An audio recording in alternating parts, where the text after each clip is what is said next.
Okay जी, सो फार तो आज जो हमारी ऑब्वियसली क्लास है उसमें हम ऑब्वियसली नया चैप्टर तो शुरू करेंगे ही करेंगे, बट हम जो रिफ्रेशर वाले बच्चे हैं, जो न्यू बच्चे हैं, उनको भी अपने साथ कनेक्ट करेंगे और इस तरीके से कनेक्ट करेंगे कि हम देखेंगे कि उनकी नॉलेज कहाँ स्टैंड करती है और आप लोगों ने जो अब तक किया हुआ है आपकी नॉलेज स्टैंड कहाँ करती है। मेरे लिए रिफ्रेशर वाले और आप लोग ऑब्वियसली सेम लेवल पे होंगे। मैं किसी को ऐसे नहीं ट्रीट करूंगा कि उनको आता है तो उनके साथ स्पीड तेज हो जाएगी, आपको नहीं आता तो आपके साथ स्पीड स्लो हो जाएगी, दोनों एट पार चलेंगे। आज की क्लास उस बच्चे के लिए बिल्कुल भी नहीं है जिसने ऑडिट पहली बार करना है, यानी उसने अब तक एक क्लास भी नहीं ली, वो आज की क्लास नहीं ले सकता। हाँ, वो ले सकता है जिसने ऑडिट पहली बार कर रहा है, जो रिकॉर्डिंग्स कवर करके इंटरनल कंट्रोल्स तक की कुछ क्लासेस ले चुका है, वो आज की क्लास ले सकता है। अगेन रिपीट कर रहा हूं, जो रिफ्रेशर वाला है वो आज की क्लास लेगा, जो मेरे रेगुलर वाले बच्चे हैं वो लेंगे, और जो बच्चा बिल्कुल फ्रेश है उसके लिए ये क्लास नहीं है। मैंने 10 बार ग्रुप पे कहा है, सही है जी। तो ये मैंने पहले क्लियर कर दिया अभी। ओके, अब मैंने बहुत सारे फेलियर के रीजन में आपसे क्लास में डिस्कस भी करता रहता हूं, आप लोगों को ये तक बताता हूं कि भाई फेलियर होता क्यों है, और जब आप उसको लिख के मुझे चेक कराते हैं तब भी आपको समझ आता है कि हम लिखते क्या है और सोचते क्या है।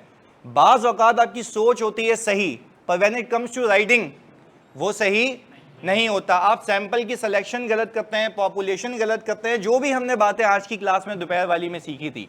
तो अब मैं आपसे एक एक करके पूछूंगा और आपने जवाब देना है along with the refresher once by raise of hand, सही है जी।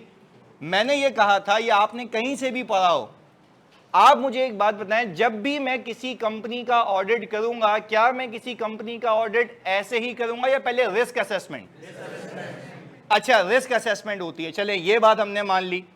रिस्क असेसमेंट इसलिए की जाती है ताकि मैं उस एरिया ऑफ फोकस पे काम करूं, क्योंकि मेरे पास गिनती के 2 महीने होते हैं, मैक्सिमम 3 महीने होते हैं, मैं हर चीज check. First of all I need to identify the risk, कि मसला कहां पे मौजूद है।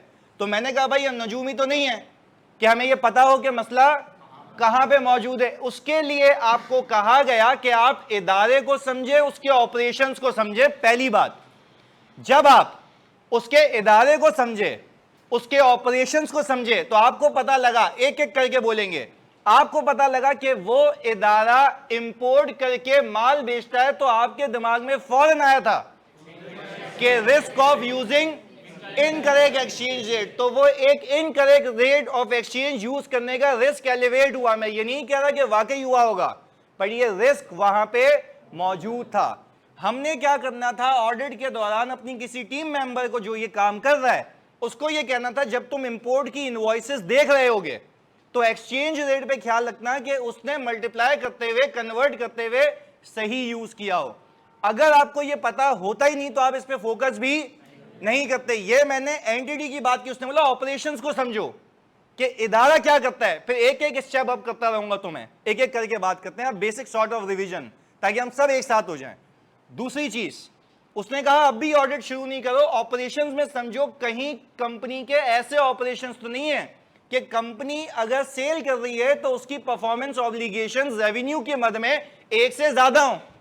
जैसे कि अगर तुम किसी एटलस होंडा का ऑडिट करने चले गए, सुजुकी मोटर्स का ऑडिट करने चले गए, तो तुम्हें पता है कि वो कंपनी सेल ऑफ इन्वेंट्री के साथ साथ सर्विसेज भी देती है, तो उसके कितने प्रोमिसेस हैं।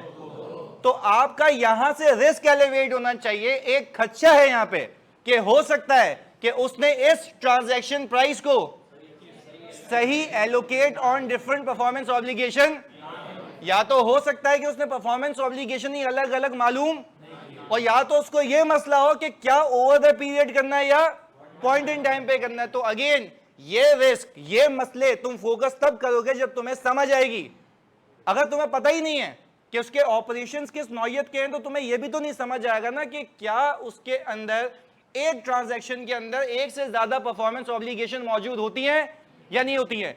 ये जो मैंने 2 रिस्क तुम्हें निकाल के बताया, ये कहां से निकाले, एंटिटी से और उसके ऑपरेशन से। तीसरी बात करते हैं, एक इदारा है जो अपनी ऑल टुगेदर एसेट्स की फाइनेंसिंग बोरोइंग से करता है, यहां पे आ जाएगा बोरोइंग कॉस्ट।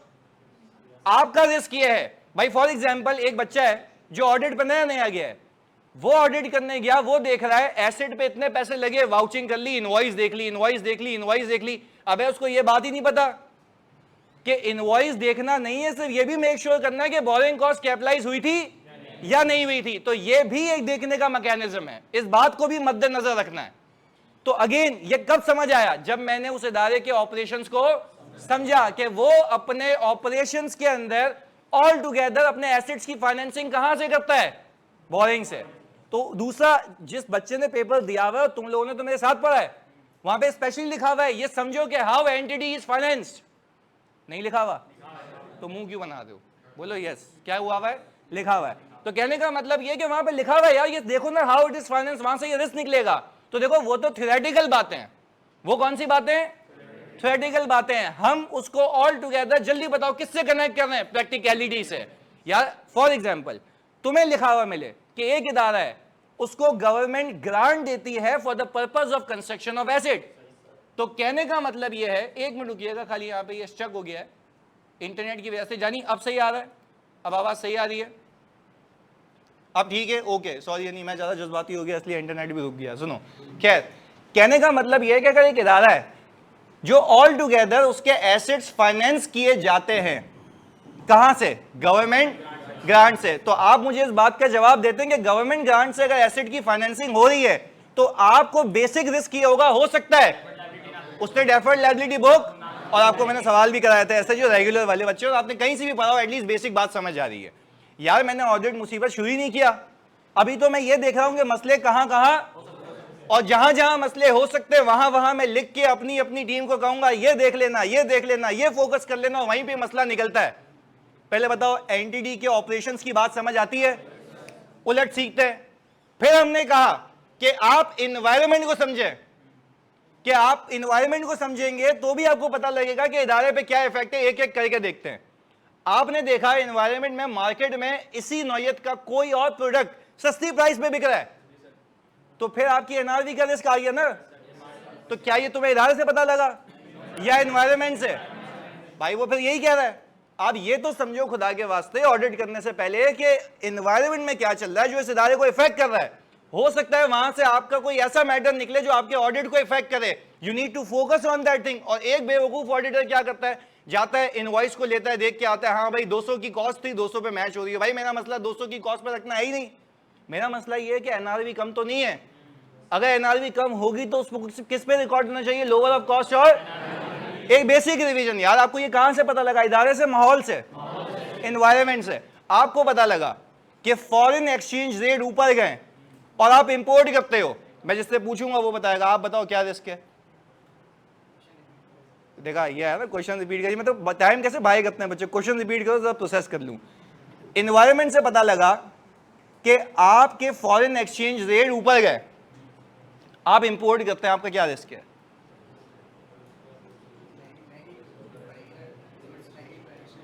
तो आपकी अंडर स्टेटमेंट एक्सपेंस, देखो यही भंड मुझे नहीं चाहिए जिंदगी में। आपका मसला ये होगा कि आपने अपनी इन्वेंट्री को अंडर स्टेट किया हुआ होगा, जबकि एक्सचेंज रेट ऊपर जाने से आपके मार्जिन्स नीचे आने चाहिए। और मार्जिन्स नीचे, देखो पेबल गलत क्लासिफाई हुआ होगा, दैट इज रियली रॉन्ग। बहुत, यही तो लिखते हैं हम पेपर में यार, तभी तो फेल होता है। मैंने देखो सवाल को ट्विस्ट कर दिया। पहले बेसिक मैंने तुमसे पूछा कंपनी इंपोर्ट करती है, तुमने बोला रिस्क ऑफ यूजिंग इनकरेक्ट। अब मैं स्पेसिफिक हुआ, तुम मर गए।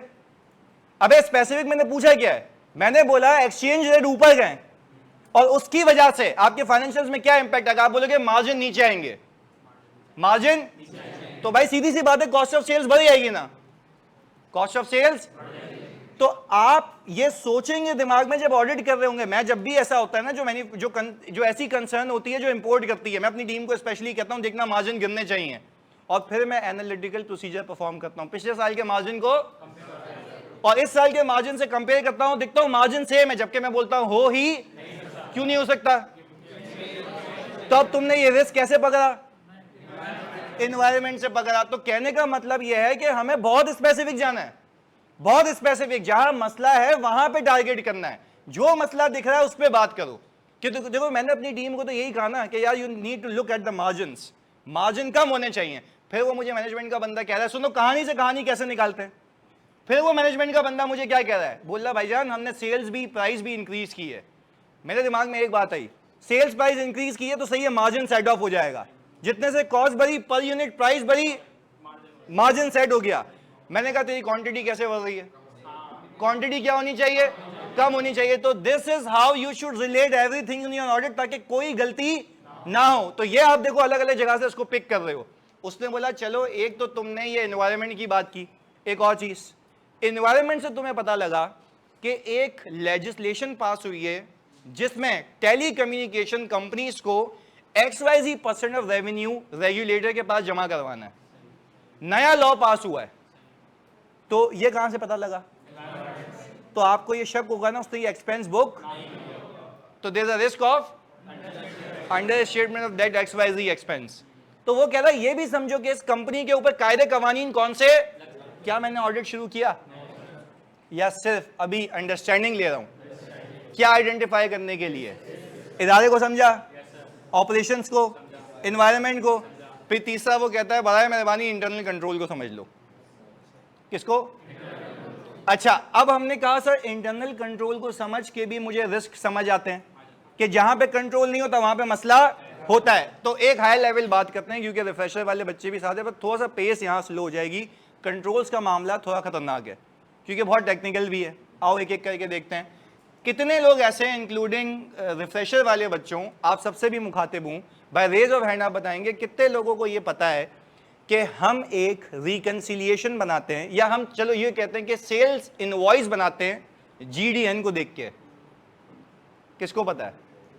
सबको ही पता है ना कि सेल्स इनवॉइस बनाई जाती है कब? जब GDN बन जाए। यह है कंट्रोल। अच्छा, अब देखो ये कह फाइनेंस डिपार्टमेंट बनाता है अगेन, पर ये कंट्रोल तो पता है ना। अच्छा, ये कंट्रोल का अब मैं जिससे पूछूंगा वो बताएगा, ऑनलाइन वालों आप भी बता सकते हो। जानिए ऑब्जेक्टिव क्या है? ये मत कहना कि तूने किया नहीं है, तूने बोला शुरू की 4 क्लासें की हैं। हाँ, ये जल्दी इस कंट्रोल का ऑब्जेक्टिव क्या? आज मैंने सुबह कितना जलील किया इस बात पे, तो मैं नहीं करूंगा। वैसे सोचना है, बातें नहीं करनी, सोचना है। इस कंट्रोल का ऑब्जेक्टिव क्या है, मकसद? ये कंट्रोल लगाने का मकसद क्या है? अब देखो ये सिंधी में लिख रहा है सेल सही रिकॉर्ड हो, अब चर्सियों इंग्लिश में लिखना है। 1 मिनट जी सोचो, मैं सेल्स बुक कर रहा हूं। अब देखो ये बच्चा कह रहा है टू इंश्योर कंप्लीटनेस, फेलियर का सबसे बड़ा रीजन ये ऑब्जेक्टिव नहीं है। मैं फिर मौका देता हूं, एक में खाली उसको बोलने दो जी। रिवाइज नहीं है, जानी पास कर दे, कर दिया। तुम बताओ रेवेन्यू, याद देखो कसम से आई एम अमेज्ड। अब सही बोला इसने, यहां पे सही बोला इसने, मकसद गलत है। हम ये कहें कि परफॉर्मेंस ऑब्लिगेशन सेटल हो जाए तभी रेवेन्यू रिकॉर्ड हो, अदरवाइज रेवेन्यू रिकॉर्ड। देखो अब यहां पे बच्चे लिख रहे हैं टू रिकॉर्ड कंप्लीट सेल्स। मैं यही बता रहा हूं, एग्जामिनर बहुत स्पेसिफिक हो गया है। ये सेशन तुम लोगों से करने का मकसद ये है कि रिफ्रेशर की क्लास शुरू करने से पहले अलाइन हो जाएं कि where you guys have to work on.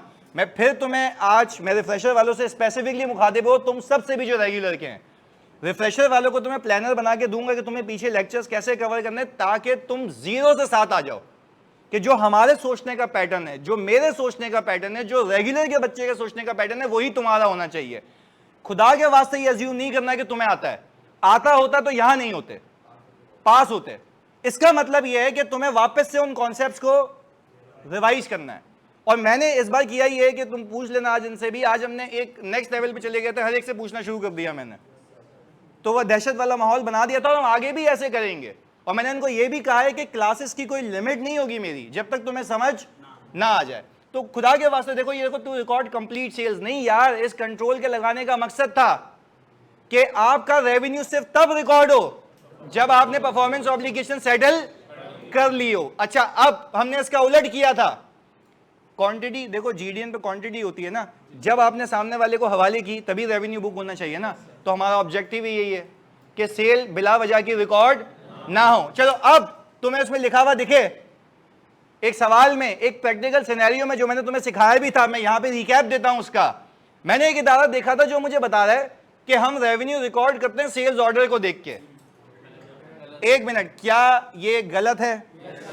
अच्छा, यहां पे जो असर्शन हिट हो रही है, मैंने सिखाया था अकरेंस की, और अकरेंस का मतलब यह है कि एक चीज रिकॉर्ड हो गई जो कि होनी नहीं चाहिए थी। तो ये बात हमें समझ आई कि हम बिला वजह उस चीज को रिकॉर्ड कर रहे हैं जबकि उसको होना नहीं चाहिए था। चलें फिर इसके आगे हम एक और चीज सीखी। मैंने एक बंदे से पूछा, मैं जिससे पूछूंगा वो बताएगा, मैंने एक क्लाइंट से पूछा सेल्स रिकॉर्ड कब करते हो? उसने बोला जब इनवॉइस आती है। उसने बोला हाँ जी। तो आप बताएंगी कि इसमें क्या रिस्क है?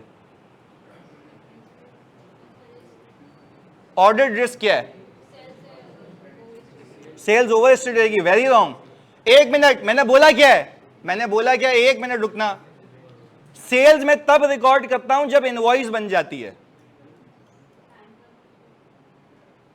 क्या इसमें कोई रिस्क है? क्या रिस्क है? वापस से बताओ। मैं रिकॉर्ड करता हूं sales, I am a seller. क्या रिस्क है? जल्दी बताओ आप। जी जी जी, आप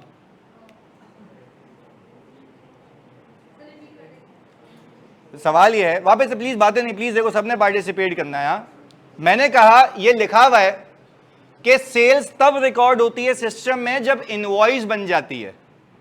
जब इनवॉइस बन जाती है, ना कि तब जब गुड डिस्पैच हो जाए। अब तो और खोल दिया इस चीज को, बताओ। नहीं, यही तो सवाल है जी। कंप्लीटनेस के सेल कंप्लीटली रिकॉर्ड, क्योंकि देखो एक बात है, इनवॉइस तो लेट बन सकती है ना हमारी, पर सेल फॉरन रिकॉर्ड हो जानी चाहिए। तो हम ये कह रहे हैं कि इसमें से कोई चीज गायब करो, आपका रिस्क एलिवेट होगा। आप सुनना, अब जो बच्चा आपका रेवेन्यू का ऑडिट कर रहा है ना, आप उसको स्पेशली बोल के भेजोगे इसकी कंप्लीटनेस का मसला है। आप इतनी श्योरिटी से कैसे कह रहे हो? आप बोलोगे कंट्रोल नहीं है। तो when there is no control there is a risk. बात समझ आ रही है? तो this is how you think about it. ये बात याद रखनी है। पहले बताओ यहां तक हम साथ हैं भाई? पक्की बात है। तो टेक्निकली होगा ये कि वो कट ऑफ का मसला आ जाएगा।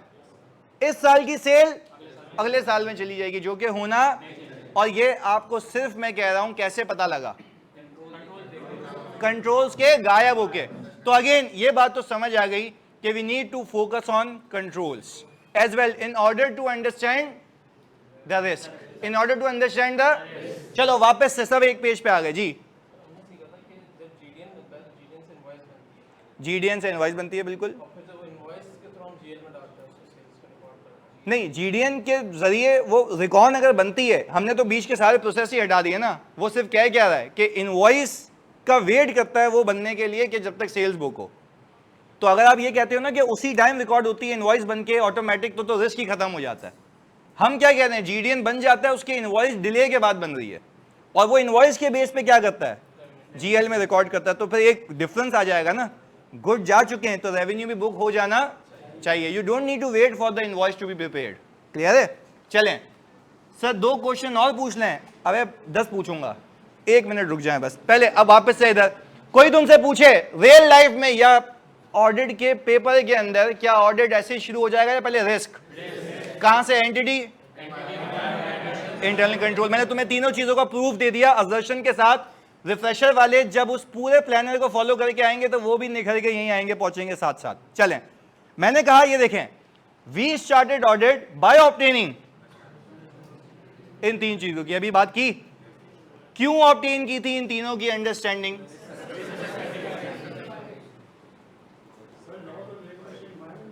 क्या कहते हैं? लॉज एंड रेगुलेशन एनवायरमेंट में आता है, क्योंकि एनवायरमेंट में ही बन रहे हैं ना, पर अप्लाई किस पे हो रहे हैं? एंटिटी पे। बस ये है। अच्छा, अब रिस्क असेसमेंट के लिए तो सेल्स, हाँ बिल्कुल बिल्कुल। अब आगे फोकस के साथ, यहां तक हम साथ हो गए। एक हल्का सा रिकैप, क्योंकि रिफ्रेशर वालों ने पहले पढ़ा हुआ, खाली मैंने उनको हल्का सा रिफ्रेश किया और मैंने बोला कि भाई देखो यहां काम करना है। असर्शन वाइज भी आएंगे हम। चलें आगे लेके चलते हैं। हमने कहा एक एक करके, company is selling at a lower GP ratio than previous year. अच्छा जानी, आप बताओगे? जी जी, आप ये बताएं कि अगर तुम्हें ऐसा दिखता है, ये तुमने चीज कैसे देखी होगी? मैं एक एक करके पूछूंगा। इंक्वायरी से पता लगी होगी, ऑब्जर्वेशन से पता लगी होगी, बीच में नहीं बोलना, या एनालिटिकल प्रोसीजर से? Very good, analytical. इससे क्या रिस्क एलिवेट होता है?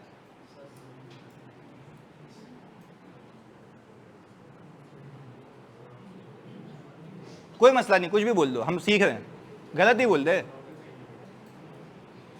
आई बिलीव कि under statement of NRV loss, क्योंकि तुम मार्जिन तुम्हारे कम हो रहे हैं, दैट मीन्स कि तुम सेलिंग प्राइस कम किए जा रहे हो और तुम्हारे मार्जिन्स, तो अब रिस्क आ गया है कि कुछ प्रोडक्ट ऐसे हैं जो बिक, तभी तुम्हारा मार्जिन, इससे वो पता लगता है।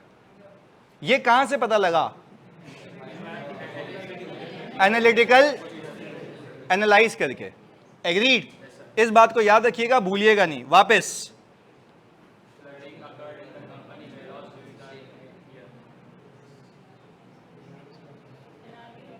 एनआरवी लॉस का रिस्क है, पक्की बात है।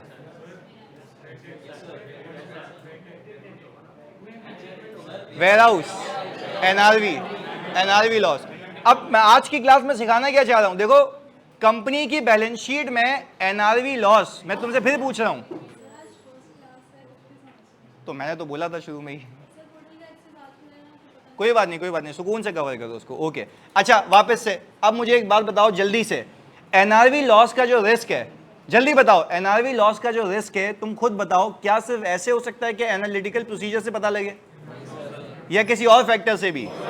अभी हम सबको लिंक करेंगे। अगेन मैं एक पेज पे कभी कुछ नहीं लाऊंगा, मैं सिर्फ सोचने का तरीका डेवलप करूंगा, और जो बच्चे ऑब्वियसली एक रिफ्रेशर वाले हैं वो अगेन पूरे लेक्चर्स लेंगे तो वो साथ आ जाएंगे, वो सारी चीजें पढ़ा चुका हूं इधर, ये सिर्फ रिफ्रेशर है।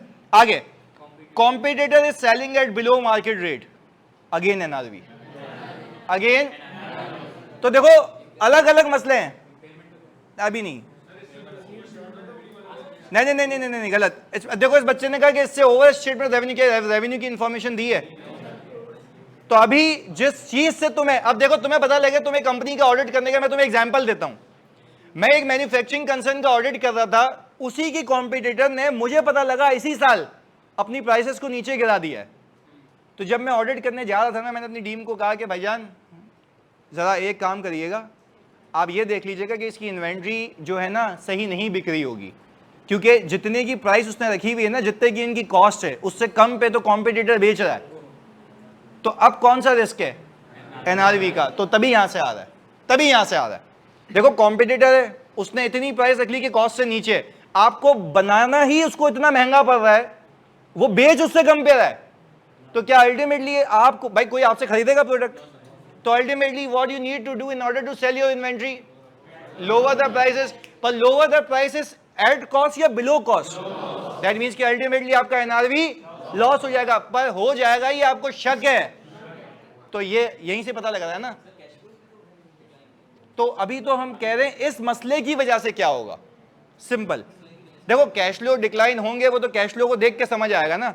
अभी तो हम कह रहे हैं सिर्फ ये तुम्हें मार्केट से न्यूज मिले तो तुम्हें सिर्फ इसको देख के क्या नजर आता है, एनआरवी लॉस। चलें आगे सुनिएगा, फिर ये भी तुम लोगों ने सीखा है। अच्छा क्यों? क्योंकि इन्वेंट्री टर्नओवर डेज का मतलब ये है इन्वेंट्री पाइलअप होती जा रही है और वो बेक नहीं रही। अगेन ये सिर्फ और सिर्फ रिफ्रेशर वालों का तुम्हारा रिकैप है कि हमने कैसे शुरू किया था और कहां कहां से रिस्क एलिवेट हुए हैं, और हमने बाखुदा रट्टा नहीं लगाया था, हमने सिर्फ ये सीखा था कि अगर ये मसले होंगे तो इंपैक्ट क्या आएगा। अच्छा जी, पर ये जो इन्वेंट्री टर्नओवर डेज है एनवायरमेंट से निकले होंगे, एनालिसिस से, ये याद रखिएगा। आगे ये मैं पूछूंगा जिससे पूछना है मैंने, सही है जी, किसी आप बताएंगी इधर। क्वालिटी चेक प्लीज यार, बीच में नहीं बोलना है, सोचना है। Quality check is not performed at the time of receipt of inventory. Sales return का रिस्क, फिर एनआरवी का रिस्क, फिर एनआरवी का रिस्क। अबे इतना ही दिमाग लगा लो, सारी एनआरवी चल रही हैं, सही है, इधर आ जाओ। अच्छा आप मुझे एक बात बताएं, ये जो एनआरवी का रिस्क है तुम्हें एनवायरमेंट से पता लगा, एनालिसिस से, या कंट्रोल की वीकनेस? तो अब देखो हर जगह से रिस्क एलिवेट होके एक हेड पे जाके गिर रहे हैं, इन्वेंट्री। क्लियर है? आगे सुने, हमने कहा inventory recorded by finance personal using, एक मिनट रुकिएगा, जिससे पूछूंगा वो बताएगा। जानी आज तू बता दे। नहीं ये बंद मार दिया तूने, बोला 5-6 एनआरवी लॉस, तो ये भी इधर। एक मिनट, मैं जिससे पूछूंगा, जानी तुम बताओ आज प्लीज यार, इसको बोलने देना। हाँ जी, बताओ कि अगर मेरी इन्वेंट्री रिकॉर्ड की है किसी फाइनेंस के बंदे ने परचेज ऑर्डर को देख के, परचेज क्या रिस्क है मेरा, स्पेसिफिक बताना। एक मिनट ना जानी, ओवर स्टेटमेंट बहुत बड़ा वर्ड है अकरेंस का। क्या ये बंदा सही कह रहा है? क्या ये बंदा सही कह रहा है? भाई बिल्कुल सही कह रहा है भाई। परचेज की अकरेंस का रिस्क है क्योंकि आपका जीआरएन बना ही, और ये रिकॉर्ड होना चाहिए जीआरएन की बेस पे। और दूसरा एग्जिस्टेंस का मसला। दूसरा, तो जब आपको ये पता लगे, एक मिनट जानी बातें नहीं करनी आज, जब आपको पता लगे कंट्रोल्स को समझते हुए कि कोई कंपनी, कोई फाइनेंस का बंदा आपकी इन्वेंट्री को रिकॉर्ड कर रहा है but on the basis of purchase order, तो आपने अपनी टीम को सीधा कहना है कि ये परचेजेस रिकॉर्ड कर लेते हैं, जबकि असल में वो चीज होती तो अकर भी नहीं हुई, एग्जिस्ट भी नहीं कर रही है। तो ये स्पेसिफिक हम पहुंचे थे। Very good. तो पहले बताओ ये बात समझ आती है? अब हमने क्या किया, एक हमने ओवरऑल जायजा लिया कि एनवायरनमेंट से, एनालिसिस से, इंटरनल कंट्रोल से, हर जगह से रिस्क उठ के किसको टारगेट कर रहे थे? इन्वेंट्री को। तो हमने याद नहीं करना, हमें सिर्फ ओपन माइंड रहना है कि भाई इससे मसला क्या हो सकता है, नए नए सिनेरियोज मैं तुम्हारे भेजे में फिक्स करूंगा। पहले बताओ ऑनलाइन वालों, अच्छा वैसे क्या ये सही कह रहे हैं कि यहां पे जो रिकॉर्डिंग होनी चाहिए वो जीआरएन के बेस पे होनी चाहिए? वेरी गुड यार। अब देखो जरा, इधर आ गए हम, यही थे। रिस्क ऑफ कैसे पता लगा? रिस्क ऑफ, रिस्क ऑफ कहां से पता लगा? वेरी गुड यार, साथ साथ देखना है। रिस्क ऑफ कहां से पता लगा? Very good. रिस्क ऑफ कैसे पता लगा? लिखा हुआ है। रिस्क ऑफ कहां से पता लगा? खौफ करना उस दिन से जब एग्जामिनर बोले ये चीजें, पहले बताओ रिस्क क्या, फिर बोलो पता कैसे लगा होगा। तो वो ये भी तो पूछ सकता है। उसने थ्योरी से भी लिंक कर दिया कि एंटिटी, एनवायरनमेंट, इंटरनल कंट्रोल, तो तुम्हें पता होना चाहिए ना कि ये जो चीज पता लग रही है उसके पीछे जो चीज है वो क्या एंटिटी है, एनवायरनमेंट है, इंटरनल या एनालिटिकल प्रोसीजर है। अच्छा जी सर, लोअर जीपी रेशियो से अकरेंस कॉस्ट ऑफ सेल्स का रिस्क हो सकता है? नहीं, लोअर जीपी रेशियो से अभी तक जो मुझे बात समझ आ रही है, जो मैंने भी तुम्हें सिखाई है कि एनआरवी लॉस का रिस्क है क्योंकि you keep on decreasing your price and it might reach to a level कि आपकी कॉस्ट से भी वो, अगेन ये रिस्क है, ये कंफर्म नहीं है क्योंकि अभी हमने ऑर्डर शुरू नहीं किया। जी, इंपेयरमेंट का रिस्क तब होगा जब मैंने आपको बताया था कि आपके कैश फ्लोज या सेल्स कंटिन्यूसली डिक्लाइनिंग ट्रेंड पे हो, तब क्या आएगा? इंपेयरमेंट का। अच्छा, इंपेयरमेंट का रिस्क मैं तब कह रहा हूं क्योंकि फ्यूचर कैश फ्लोज, जब फ्यूचर कैश फ्लोज कम हो जाएंगे तो आपकी वैल्यू इन यूज भी, तो जब वैल्यू इन यूज कम हो जाएगी तो ultimately there is risk of impairment of property, plant and equipment. पहले बताओ ये बात समझ आती है? एक और बेसिक टेस्ट, नया चैप्टर शुरू करने से पहले क्या रिस्क का कर लें? आ जाओ जी इधर। जी जानी, नहीं, कॉम्पिटिटर ने प्राइस कम कर ली तो क्या मैंने इस वाले सवाल के अंदर या मेरी जितनी भी एग्जांपल्स मैंने दी, क्या फेक सेल का जिक्र किया? क्या मैंने आपको ये बताया सेल्स ऊपर जा रही है? तो हम पे कंक्लूड ही नहीं कर सकते। बच्चे यही तो बेवकूफ़ी करते हैं कि पेपर के अंदर कॉम्पिटिटर के आने से सेल्स कम हो रही है और बच्चा लिख के आता है कि हो सकता है कि फेक सेल्स बुक हुई होगी, जबकि वो दोनों चीजें आपस में को रिलेट हो रही हैं। कॉम्पिटिटर के आने से सेल्स क्या होनी चाहिए? हो भी क्या रही है? तो आपका अभी क्या सेल्स का इंक्रीज होने का रिस्क नजर आ रहा है? नहीं आ रहा सर, बिल्कुल भी नहीं आ रहा। पहले बताओ बात समझ आ रही है? पक्की बात है? जी जानी, पिछले ओवर स्टेटमेंट ऑफ इन्वेंट्री, हाँ लिख सकते हैं, बिल्कुल लिख सकते हैं, बिल्कुल लिख सकते हैं। अच्छा भाई, अब जरा प्लीज फोकस के साथ यहाँ पे, और आपने अवेयर रहना, मैंने किसी से भी पूछना है, नॉट यकजहिती के साथ सोच के रखना बस। इधर ऑनलाइन वालों आप भी, competition has arrived but sale is, हो गया क्लियर? अच्छा, ये कहां से पता लगा होगा? एनवायरनमेंट और एनालिसिस, एनवायरनमेंट और एनालिसिस।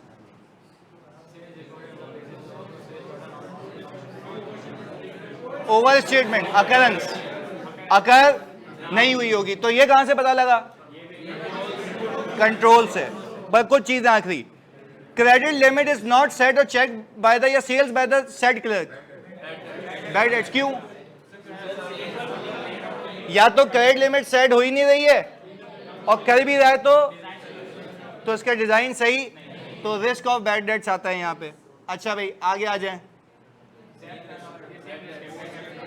बैड डेट्स का रिस्क है। अच्छा एक मिनट, ये एक मिनट रुकना, ये इसमें नहीं बोलना बीच में, इधर नो, एक मिनट जिससे पूछूंगा, no reconciliation is being prepared between the invoices prepared and the recorded in GL. फिर रिपीट कर रहा हूं, कोई रिकंसिलिएशन नहीं बनी जाती है जो इनवॉइसेस बनी और जीएल में रिकॉर्ड हुई। क्या ये सही कह रहा है? कंप्लीटनेस का रिस्क है। तो आपने जब ऑडिट करवाना है किसी बच्चे से तो आपने ये बोल देना है कि भाई ये देख लियो सेल्स कंप्लीटली रिकॉर्डेड, एनवायरनमेंट से पता लगा, इंटरनल कंट्रोल से। तो जैसे जैसे आप जायजा लेते जाएंगे आपको पता लग जाएगा। अभी ऑडिट शुरू, अभी हम एक जगह रिस्क जमा कर रहे हैं। इधर देखो, ये मैंने पूछना है जिससे, आप बताएंगे आज, सही है। Tax deduction calculation is perform by the newly appointed graduate. एक मिनट चुपचाप, ये नई मंजन है मार्केट में, तुमने पहले नहीं सुना हुआ। हाँ जी, सोच के बताएं इसका इंपैक्ट क्या है, प्लीज यार, बातें नहीं यार, गलत अमजद। हाँ जी, पास कर दें। हाँ जी, क्या रिस्क है इसमें? गलत में है, गलत हसान, जानी इनकरेक्ट,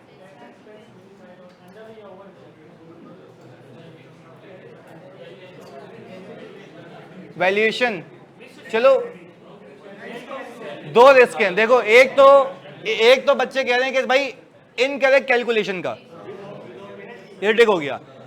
दूसरा पेनल्टी, पेनल्टी वाले कितने थे भाई जिन्होंने सोचा था? अल्लाह की कसम है, सही बताना, कुछ लोगों ने। तो यहां से under statement of penalty expense का भी रिस्क नजर आता है, क्योंकि रेगुलेटर कहता है कि अगर आपने गलत जमा कराया तो आपको अपनी जेब से कराना पड़ेगा। तो अल्टीमेटली जब गलत जमा कराया तो वो पीनल एक्शन कंपनी के अगेंस्ट होगा। सीएफओ भाई, सीएफओ थोड़ी ना सब बतेगा। मैंने आपको सिखाया था कि ये जो टैक्स की कैलकुलेशन है वो टैक्स एक्सपर्ट करता है, वो तो सीएफओ अप्रूव करता है ना। कैलकुलेशन कौन करेगा? टैक्स वाला बंदा जिसका टैक्स का काम हो। जी नहीं, सेग्रीगेशन ऑफ ड्यूटी नहीं ना, यहाँ पे बंदा तो अलग है।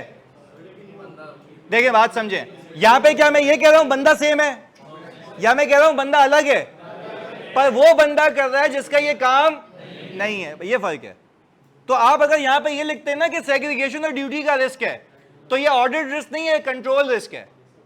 आप ये बोलेंगे कि बंदा तो अलग है बट उसको जो काम करना चाहिए वो नहीं कर रहा, एक्सपीरियंस नहीं है, तो वो गलतियां करेगा ना। क्लियर है? चलें sir, what if it wasn't recorded in GL and no invoice was prepared by the mistake? क्या कह रहा भाई, ये बात नहीं समझ आई जानी। अभी मैं तुम्हारा सवाल लेता हूं, चलें इधर इधर पहले आ जाएं वापस से वही चीज। अब अगला चैप्टर शुरू होने वाला है इसके बाद। इधर देखो, कॉम्पिटिशन इज अराइव्ड, कैसे पता लगा? Very good, sales recorded on the basis of sales order, occurrence, overstatement of sales. पर किसकी वजह से? अकरेंस, क्योंकि अकर नहीं हुई होगी और रिकॉर्ड, तो अकर कब होती है? जीडीएन पे, और ये तो कह रहा है सेल्स ऑर्डर पे। चलें, हमने कहा कि sir credit limit bad debts via understanding of debtor turnover days. Very good, और ये no reconciliation is been prepared, क्या अंडर स्टेटमेंट ऑफ सेल्स है? और किसका इशू है? कंप्लीटनेस का। कहां से पता लगा? इंटरनल। और क्या हम कह सकते हैं अंडर स्टेटमेंट ऑफ पेनल्टी कैसे पता लगा?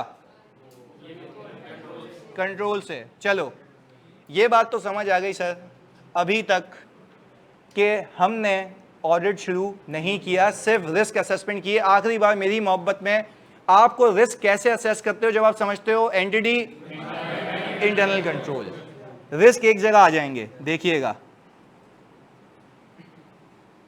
मल्टीपल रिस्क हम रियल लाइफ में भी एक जगह लिख देते हैं आपके सामने, अलग अलग। यही थे ना, कुछ ना कुछ कहीं ना कहीं से आ गए। जब आपके पास, प्लीज सुनिएगा मेरे बच्चों, अब नया चैप्टर शुरू होने लगा है जिसका नाम है ऑडिट रिपोर्ट, और मैंने अपने तरीके से लेके चलना है आपको। इधर सुनिएगा, अब हम साथ वाली बात कर सकते हैं। खाली ये फिर कोई लीडर मार रहा है यार, एक मिनट रुकिएगा बस जरा। एक मिनट बस, ये लीडर हटा दें, हट गए। चलें अब फोकस फोकस इधर, हाँ प्लीज, बड़ी अहम चीज है आज। सबसे पहले ऑडिटर इदारे में गया, उसने ऑडिट शुरू किया, या पहले मसले ढूंढे कि कहां कहां। एक जगह मैंने रिस्क लिख दी है, अब मैंने सबको काम एलोकेट किया, सबसे डिस्कशन की, तुझे ये देखना है ये एरिया, पर इस एरिया में ये मसले हैं। क्या मैं उसको ये जो मसले हैं फजूल में कह रहा हूं कि किसी बेसिस पे? वो रिस्क था, ये रहे। अब मैं उनको सिखाऊंगा कि इस पे ये काम करना है, इस पे ये काम करना है, इस पे ये काम करना है। अच्छा, अब हमने कहा कि भाई आ गए, सही है। अब सुनो, अब कहने का मतलब ये है कि अब जब मुझे सारे रिस्क पता हैं, प्लीज सुनिएगा, अब जब मुझे सारे रिस्क पता हैं तो अब मैं उसको करूंगा रिस्पॉन्ड। क्या करूंगा? उसको हम ऑडिट की जबान में कहते हैं रिस्पॉन्सेस टू असेस्ड रिस्क। क्या कहते हैं? जो आपने रिस्क असेस किए ना उसको रिस्पॉन्ड करोगे। मैं बेसिक एग्जांपल देता हूं, बेसिक। अगर प्लीज सुनिएगा, बड़ी अहम चीज बता रहा हूं तुम्हें ताकि आप लोग कंफ्यूज ना हो साथ साथ। अगर मेरा रिस्क ऑफ एनआरवी लॉस है तो मुझे इसको रिस्पॉन्ड करना है, मुझे इसको, मैं आपको कुछ बेसिक प्रोसीजर बता रहा हूं क्योंकि मैंने सिखाया नहीं है ना, रिफ्रेशर वालों को सिखाएं, वो हम एक साथ करेंगे। अगर एनआरवी लॉस का रिस्क है ना, हाँ या ना में जवाब दीजिएगा बस। क्या मुझे इंटरनल कंट्रोल से पता लगे थे कि क्वालिटी चेक डेज ऊपर जा रहे थे, कॉम्पिटिटर ने सस्ता प्रोडक्ट लॉन्च किया था? ये सारी बातें मुझे बता रही थी एनआरवी लॉस का रिस्क। अब बीइंग आकाश मुझे पता है कि ये रिस्क है, इस पे मुझे ऑडिट करना है स्पेसिफिक मसले पे। रिस्क है एनआरवी लॉस का, तो मैं काम भी किस पे करूंगा? एनआरवी। मैं क्लाइंट को बोलूंगा मुझे बताओ ये ईयर एंड के बाद 31 दिसंबर के बाद ये इन्वेंट्री कितने की बिकी, क्योंकि उसने 31 दिसंबर पे 40 पे रिकॉर्ड की हुई है और मैंने बाद में देखा 25 पे सेल हो रही है, तो मतलब ये इन्वेंट्री सही। मैं बोलूंगा एनआरवी लॉस बुक कर, ईयर एंड पे ये इन्वेंट्री खराब है, ये इन्वेंट्री। तो क्या ये 40 पे होनी चाहिए थी 25 पे? उसने कितने पे रखी हुई है? इन्वेंट्री क्या है? ओवर स्टेटेड है। तो अब मुझे बताओ टारगेट पे पहुंचा, रिस्पॉन्ड कर रहा हूं। मैंने बोला एक काम करते हैं, वेयर हाउस जाते हैं। मैंने कहा देखा ऑब्सोल्यूट इन्वेंट्री कौन सी है, मैंने इन्वेंट्री की एजिंग रिपोर्ट निकाली। इन्वेंट्री की एजिंग रिपोर्ट का मतलब है कौन सी कितनी पुरानी है, कौन सी कितनी। मुझे शक कैसे हुआ? नहीं एक मिनट ना, मुझे शक ऐसे हुआ, सुनो। एक तो क्वालिटी चेक नहीं होते, डेज ऊपर जा रहे हैं, कॉम्पिटिटर प्राइस। मैं पहुंच गया वेयर हाउस, मैंने कहा भाई मुझे बताओ जो एजिंग है उसमें पुरानी इन्वेंट्री कहाँ पड़ी हुई है? उसने बोला साहब ये पड़ी हुई है। मैंने कहा खराब है, इसको पता ये अगले साल कितने की बिकी? उसने बोला बिकी नहीं रही। मैंने कहा लॉस बुक कर। टारगेट पे पहुंच गए। हमने तो टाइम ही नहीं लगाया, हमने तो बोला कि भाई मुझे पता है मसले कहाँ गए, फटाफट गए और ये चीजें खत्म। कॉस्ट को सबसे एनआरवी पे ले आए, सारे लॉसेस एक साथ बुक करा दिए, मेरा काम हो गया। एनआरवी लॉस के रिस्क को मैंने क्या किया? रिस्पॉन्ड। क्या मैंने बेवकूफ़ों की तरह ऑडिट किया कि 40 की खरीदी थी 40 की आ रही है? भाई ये थोड़ी ना ऑडिट है। 40 की इनवॉइस देख रहे हो तो वो भी कह रहा है हाँ 40 की है, मैं तो कह रहा हूं कि 40 पे होनी चाहिए या नहीं होनी चाहिए। तो वो मुझे रिस्क से पता लगा था ना, तो मुझे ये रिस्क सारे बता रहे थे कि भाईजान ये एनआरवी लॉस का रिस्क है, जाके चेक करो कि इसने एनआरवी लॉस बुक नहीं किया होगा। पहले बताओ कहानी समझ आई? पहले ऑनलाइन वालों तुम सब ये बताओ क्या रिस्पॉन्स समझ आया कि मैं कैसे टारगेटेड जाके करूंगा? ये सिखाऊंगा अलहदगी में, पूरे सिखाऊंगा एक साथ। चलें आगे चलते हैं। मैंने कहा दूसरा रिस्क क्या है? अच्छा, कॉम्पिटिटर आया था, सेल्स ओवर स्टेटमेंट ऑफ। अच्छा आपको याद होगा सेल्स ऑर्डर के बेस पे वो रेवेन्यू रिकॉर्ड कर रहा है, तब भी ओवर स्टेटमेंट ऑफ सेल्स। मैंने क्लाइंट को बोला भाई अब मैं क्या कर रहा हूं? रिस्पॉन्ड। अब मैं क्या कर रहा हूं? पहले मैंने क्या चेक किए थे? कंट्रोल्स। अब मैं क्या कर रहा हूं? रिस्पॉन्ड।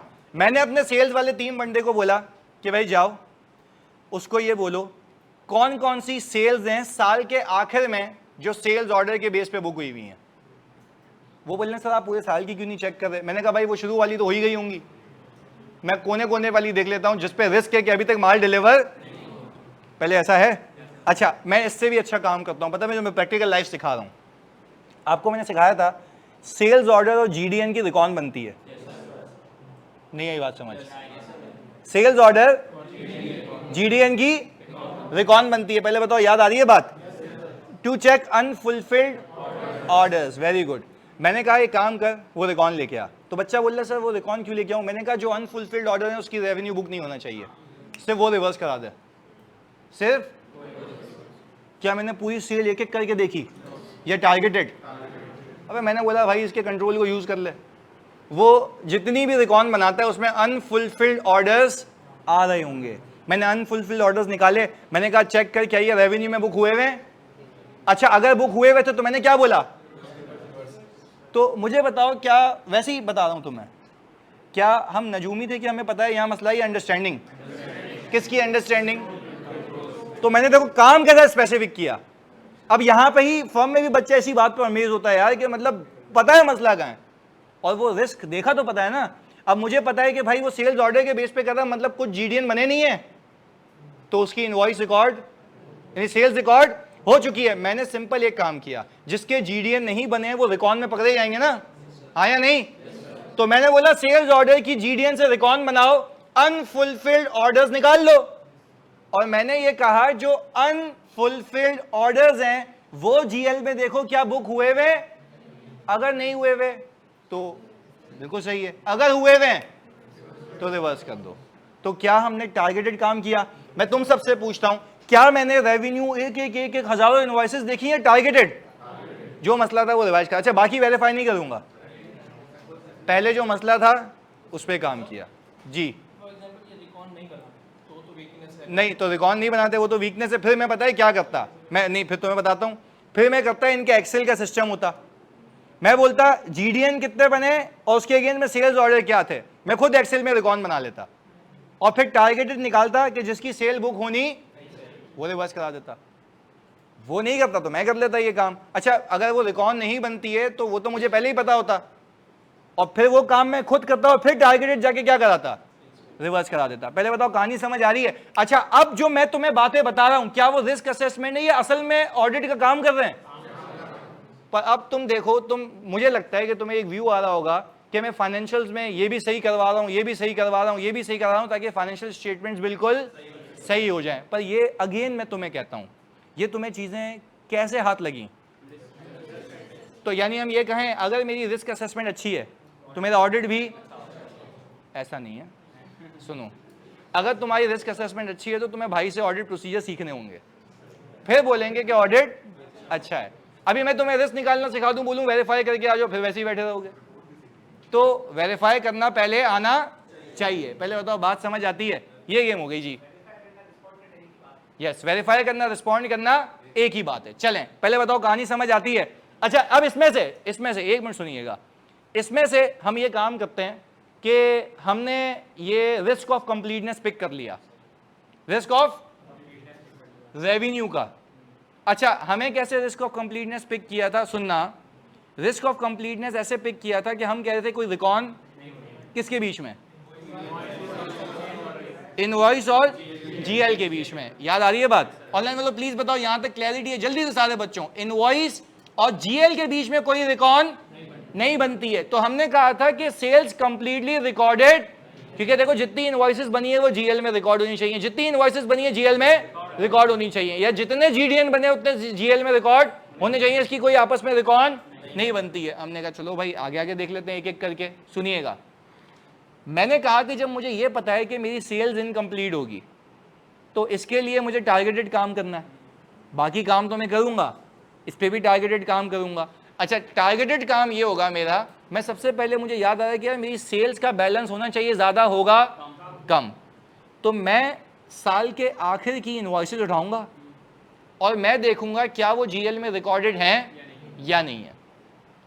इन दोनों के कंपैरिजन से मुझे पता लग जाएगा। अच्छा मैं शुरू की क्यों नहीं उठा रहा, वो तो हो चुकी होंगी, पर मैं साल के आखिर की इनवॉइसेस उठाऊंगा। मैं बोलूंगा ये क्योंकि देखो वो डिले से कर रहा है और कोई रिकंसिलिएशन नहीं बन रही है। मैं सिंपल उन दोनों की आपस में जो वो नहीं करता वो खुद करके ऑडिट का डिफरेंस आइडेंटिफाई, क्योंकि अब मुझे बताओ अगर वो खुद कर रहा होता, नहीं अगर वो खुद कर रहा होता तो मुझे ये रिस्क, तो अगर वो नहीं कर रहा तो मुझे करना पड़ेगा। तो वहीं से मुझे भी आइडेंटिफाई हो जाएगा कि 5, सुनना, मैं एक कोई भी दिन उठाऊंगा उसमें 50 इनवॉइसेस बनी है तो जीएल में एंट्री कितनी होनी चाहिए? यहाँ पे हो रही है 45, तो 5 का गैप आ गया, मैं बोलूंगा इसको रिकॉर्ड कर लो। रिवर्स नहीं, रिकॉर्ड कर लो। और रिकॉर्ड इसलिए कर लो क्योंकि अब तक रिकॉर्डेड नहीं है।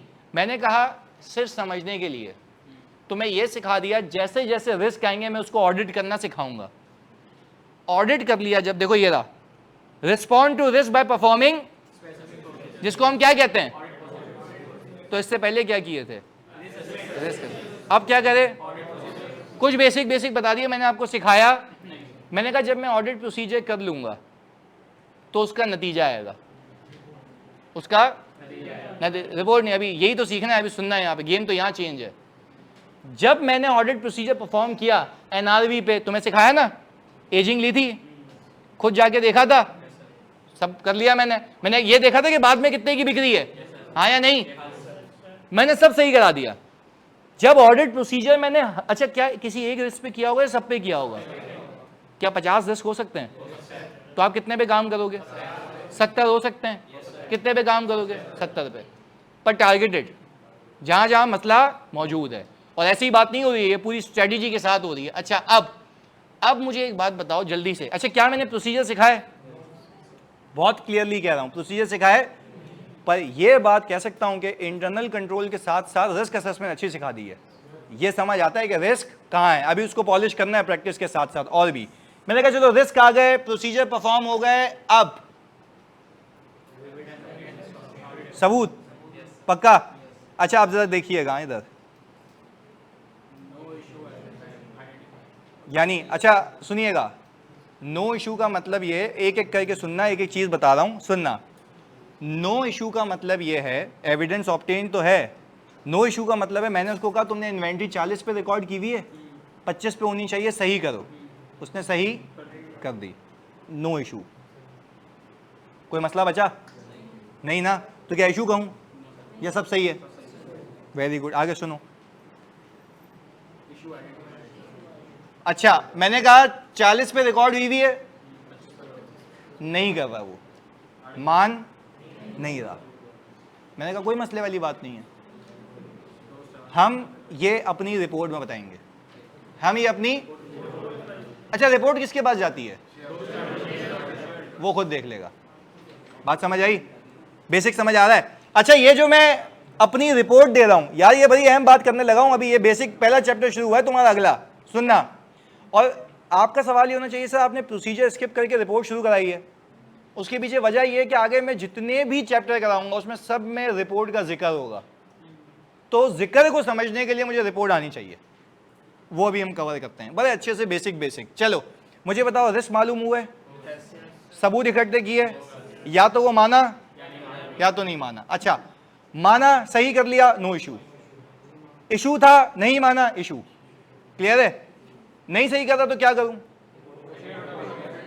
या तो मैक्सिमम पहले दोस्त शार्प विद गवर्नेंस को कहूंगा, वो भी नहीं मानते तो फिर वो ही जलील करेंगे, सही है। आगे मैंने कहा एक दो जगहें थी, प्लीज सुनिएगा, बड़ी अहम बात है, एक दो जगहें थी जहाँ पे सबूत ही नहीं मिल रहे, यानी रेवेन्यू पे रेवेन्यू रिकॉर्ड हुए में इतनी सारी एंट्रियां हैं, जिस पे हाथ रखो सबूत नहीं है, जिस पे हाथ रखो सबूत नहीं है, तो अब सबूत नहीं मिला। अच्छा जब सबूत नहीं मिला तो हम कह रहे हैं एविडेंस नॉट अवेलेबल। अच्छा एविडेंस नॉट अवेलेबल, तो क्या मैं ये कह सकता हूं कि ये रेवेन्यू सही है?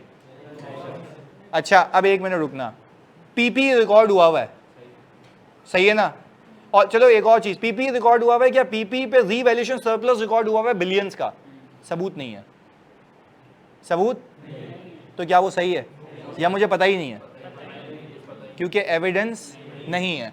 तो ये सारी चीजें आपने कहां बतानी है? ऑडिट रिपोर्ट में, यानी to be reported to shareholder through कैसे? Audit report. तो भाई पहला मकसद तो ये था आज की क्लास का कि तुम्हें ये बताया जाए कि वहां से वहां तक का सफर क्या है। अच्छा अब मैं ऑडिट रिपोर्ट ऐसे ही दे दूंगा सबूत के बेस पे। अच्छा अब एक एक करके हम जरा डिस्कस करते हैं। फवाद कह रहे हैं सर फेयर वैल्यू तो मार्केट से ले सकते हैं ना, हमें वही तो नहीं मिल रही।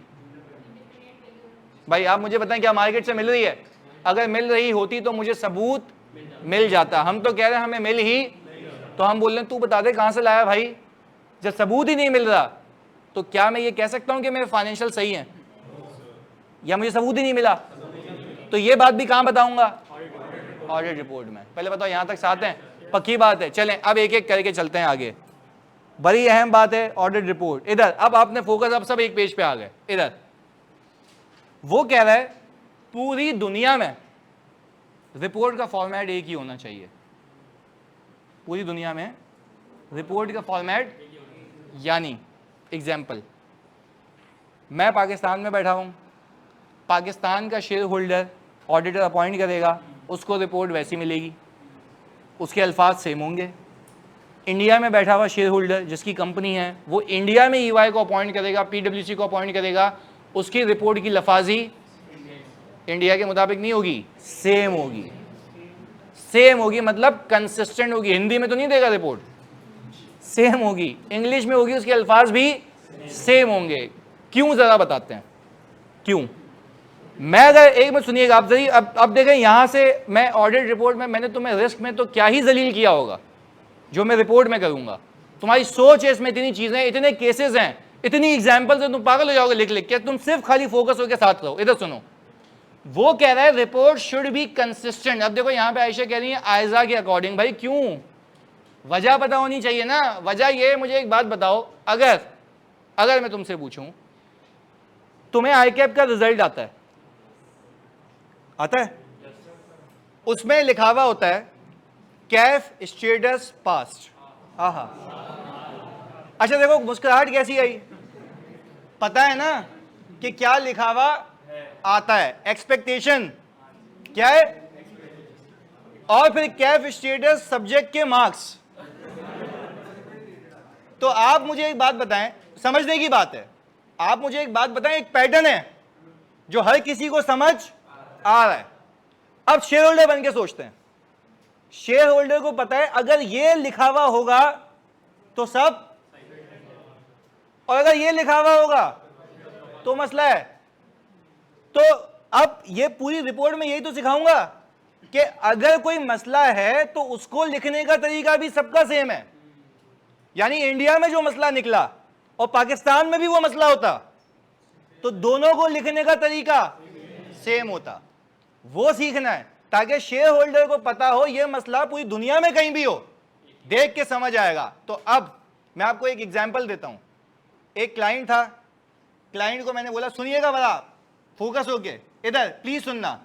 क्लाइंट था, क्लाइंट को मैंने बोला कि भाई अगर तुम ये सही नहीं करोगे ना तो रिपोर्ट में ये लिखा जाएगा। वो मुझे कह रहा है कुछ और नहीं लिख सकते यार। मैंने कहा तुम्हें डर क्यों लग रहा है? बोला यार ये शेयर होल्डर को समझ आती है बात कि यार ये मसला है। तो मैंने कहा मतलब तुम ये इसलिए कह रहे हो कि कंसिस्टेंसी है, ये मसला मतलब उसको पता है बहुत बड़ा इशू है। तो बोला हाँ यार हमें शेयर होल्डर बहुत जलील करेंगे, निकाल देंगे जॉब से। तो मैंने कहा तो फिर कर लो ना सही। तो आप धमकी समझ रहे हैं? ऐसे तो ये होना कि मैं अपने अल्फाजों को ऐसे मोल्ड करूं कि शेयर होल्डर को समझ। हमने शेयर होल्डर की एक्सपेक्टेशन ऐसी रखी है, ये लिखा हुआ है तो समझो ये मसला है, ये लिखा हुआ है तो ये मसला है, और ये लिखा हुआ है तो समझो मसला नहीं है। अब वो क्या क्या लिखना है वो भी सिखाता हूं, क्या क्या लिखना है वो अभी सिखाता हूं। पहले बताओ कंसिस्टेंसी का मतलब समझ आया कि report in the entire world should be consistent across the board. कोई मसला हो, अच्छा अगर एविडेंस नहीं मिल रहा, एग्जांपल एविडेंस नहीं मिल रहा तो मुझे आप एक बात बताओ, तो उसको लिखने का तरीका इंडिया में भी, पाकिस्तान में भी, यूरोप में भी, यूएस में भी सेम है। तो वो बात उसको समझ आएगी। अच्छा अब एक बंदा है कि वो लिख रहा है मुझे, मैंने बहुत ढूंढने की कोशिश की बट मुझे नहीं मिला एविडेंस। हर कोई अलग अलग लिखेगा ना, कुछ डायरेक्ट लिख देगा हमें एविडेंस नहीं मिला, कुछ घुमा के लिखेगा। तो बोला भाई खुदा के वास्ते ये नहीं करना, इंटायर वर्ल्ड में लिखने का तरीका, ताकि एक बंदा रीड करे उसको समझ आए भाई ये इशू है, वर्ड अल्फाज पढ़ के समझ आए। जैसे तुम अगर कैफ स्टेटस पास नहीं लिखा हुआ, अगर मार्क्स है तो वैसे ही समझ आ गया कि अगली बार फिर है, सही है। तो वो भी वही है। तो वो इश्यूज को आइडेंटिफाई करने के लिए क्लैरिटी बहुत ज्यादा लाजमी है। चलें अब देखते हैं इधर वाई। ये मैंने इंटरनेशनल स्टैंडर्ड्स ऑन ऑडिटिंग की सीधी लफाजी उठाई है, मैं 1 मिनट के लिए रीड कर रहा हूं, इधर सुनना। The requirements of this ISA यानी international standards on are aimed at addressing an appropriate balance between the need for, क्या लिखा हुआ है, consistency and in the auditor reporting globally and need to increase the auditor reporting by making the information provided by the auditor report more relevant to users. यानी user कौन है? पहली class में सिखाया था, यूजर कौन है? Shareholder. आगे पढ़ो, this ISA, this international standards on auditing promotes consistency in the but recognise, अब ये बड़ी अहम बात है, but recognises the flexibility to accommodate particular, अच्छा वही वाली बात, सबूत नहीं मिल रहा, कोई मसला है, तो वो फ्लेक्सिबिलिटी है, पर वो फ्लेक्सिबिलिटी भी लिखने का तरीका कार क्या होगा? सेम होगा।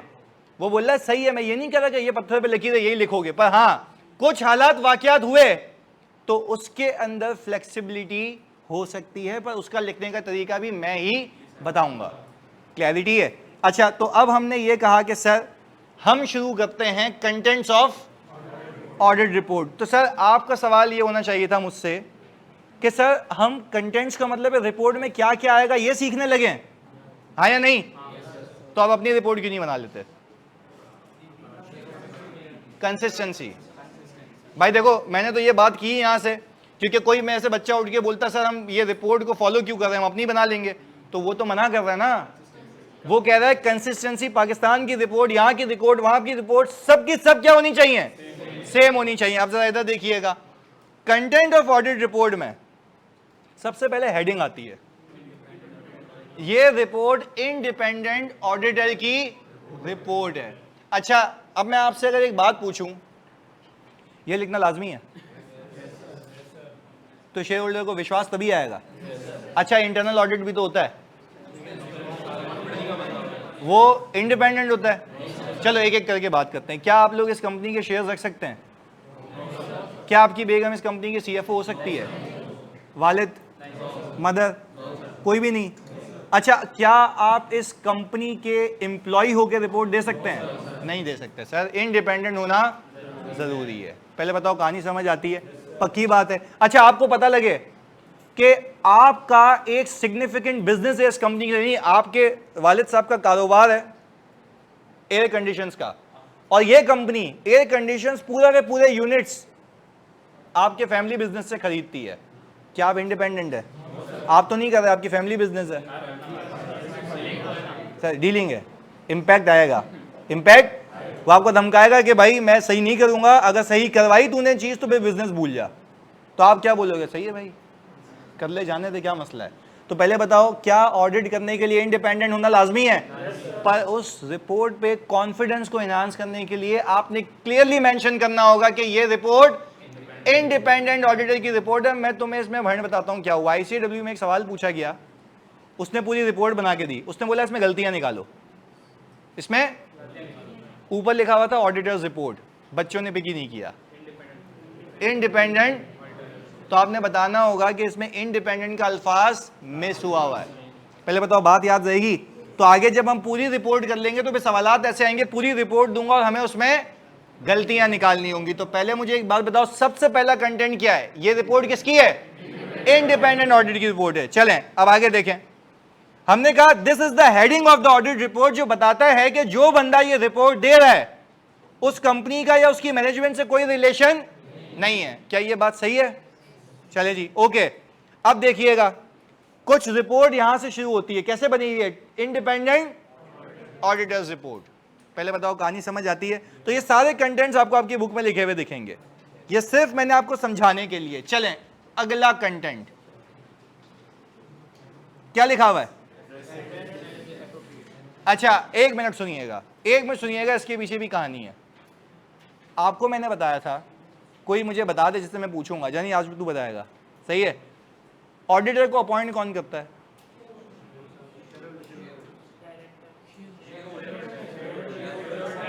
Share holder, director? Share holder. Director recommend करते हैं, शेयर होल्डर बोलता है तू अपनी होशियारी नहीं कर, मैं अपना लेके आऊंगा, हाँ ना, सीधी सी बात है। डायरेक्टर्स तो गवर्नेंस के लिए बिठाए हुए होते हैं, डायरेक्टर्स तो वो बोले उसकी सेटिंग होगी ऑडिटर से, शेयर होल्डर ने बोला तुम होशियारी नहीं करो, मैं लाऊंगा, क्योंकि कोई मसला होगा तो वो मुझे डायरेक्ट भी बताएगा, किसके जरिए? रिपोर्ट के जरिए। क्लियर है? तुम्हें गवर्नेंस के लिए रखा हुआ, अगर कोई बात तुमसे भी हल नहीं होती तो डायरेक्ट पे किसके पास आएगी? मेरे पास। तो अपॉइंट कौन करता है? तो मैं आपसे एक इल्तिजा करता हूं, मुझे एक बात बताएं, अल्टीमेटली जिसने आपको रखा है रिपोर्ट किसको जाएगी? किसी को जाएगी। तो address he should be share holder. चलो अब कुछ ऑडिट्स ऐसे होते हैं जो स्पेशल ऑडिट होते हैं। एग्जाम्पल, एक बैंक है, उसकी एक ब्रांच का स्पेशल ऑडिट करवाना है, तो दोस्त चार्ज विद गवर्नेंस ने आपको कहा कि यार ये कोई रेगुलेटरी ऑडिट नहीं है, हम सिर्फ आपसे एक ब्रांच को ऑडिट कराना चाह रहे हैं। अब आपको अपॉइंट किया डायरेक्टर्स ने, अब आप किसको रिपोर्ट देंगे? डायरेक्टर्स को देंगे। अच्छा, एक कंपनी है, सुनना, एक कंपनी है जो दूसरी कंपनी को खरीदना चाह रही है। मैं आपसे ये पूछता हूं, अब आपको जो अपॉइंट कर रहा है वो इन्वेस्टर कर रहा है, क्या कर रहा है? तो अब ये रिपोर्ट एड्रेस किसको होगी? सिंपल कहना सर, जो अपॉइंट कर रहा है उसको। तो यहाँ पे लिखा हुआ क्या? एड्रेसी एज, पर 99% केसेस में शेयर होल्डर। क्लैरिटी है? अच्छा ये देखिएगा, ये देखिएगा जल्दी से, इधर एक बड़ी अहम चीज है। हमने कहा share holder members in case of statutory audit. अच्छा, यूजुअली शेयर होल्डर्स को किया जाता है क्योंकि उनका पैसा लगा हुआ होता है। अच्छा, फिर हमने ये कहा डायरेक्टर्स को भी जा सकती है, इन्वेस्टर्स को भी जा सकती है, और पर वो कब? जब वो स्पेशल ऑडिट करवाते हैं। मैंने अभी एग्जांपल दी स्पेशल ऑडिट ब्रांच का। इन्वेस्टर, जब वो किसी कंपनी को खरीदना चाहते हैं। भाई एक इन्वेस्टर आया, बोल रहा है मुझे इस कंपनी को खरीदना है, क्या वो कंपनी का मालिक है या सोच रहा है? तो वो पहले बोल रहा है मुझे इत्मीनान दे, एतमाद आ जाए मुझे, फिर मैं खरीदूंगा। तो अब मैं किसको एड्रेस करूं? शेयर होल्डर को क्यों नहीं कह रहे? उसने रखा है भाई।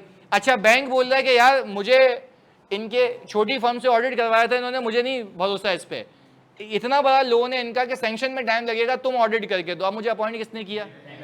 किसको एड्रेस करूं? आपके सामने। बात समझ आई?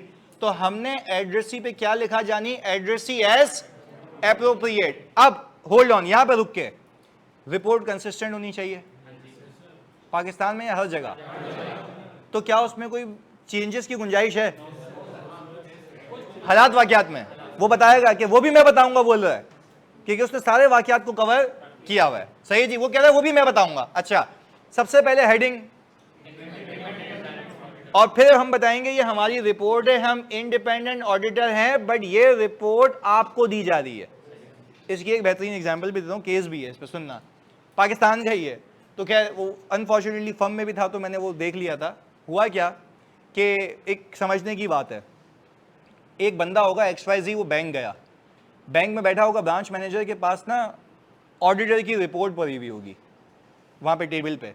तो वो एक बंदा इन्वेस्टर होगा, उसने देखा टेबल पे रिपोर्ट पड़ी हुई है, और वो एड्रेस थी बैंक को, वो एड्रेस थी। अच्छा, बैंक ने ना सिर्फ कैश फ्लो का ऑडिट करवाया था, पूरे फाइनेंशियल्स का नहीं, ना बैलेंस शीट, ना प्रॉफिट एंड लॉस, ना नोट्स, कुछ भी नहीं। बैंक ने कहा ये कैश फ्लो देख लो, क्या ये सही बनाते हैं यार? किसने कहा? बैंक ने। और कैश फ्लो भी आज के नहीं, प्रोजेक्टेड जो बजट होता है। तो ऑडिटर को बुला के बोला यार तुम बजट ऑडिट कर दो। अच्छा, उस बंदे ने हमारी रिपोर्ट देखी और उसने बोला यार ये तो कैश फ्लो, टकाटक कैश फ्लो आएंगे इसके। एड्रेस किसको हुई हुई है? बैंक को। अच्छा, उस बंदे ने क्या किया? उस कंपनी के सारे शेयर्स खरीद लिए, उस कंपनी के।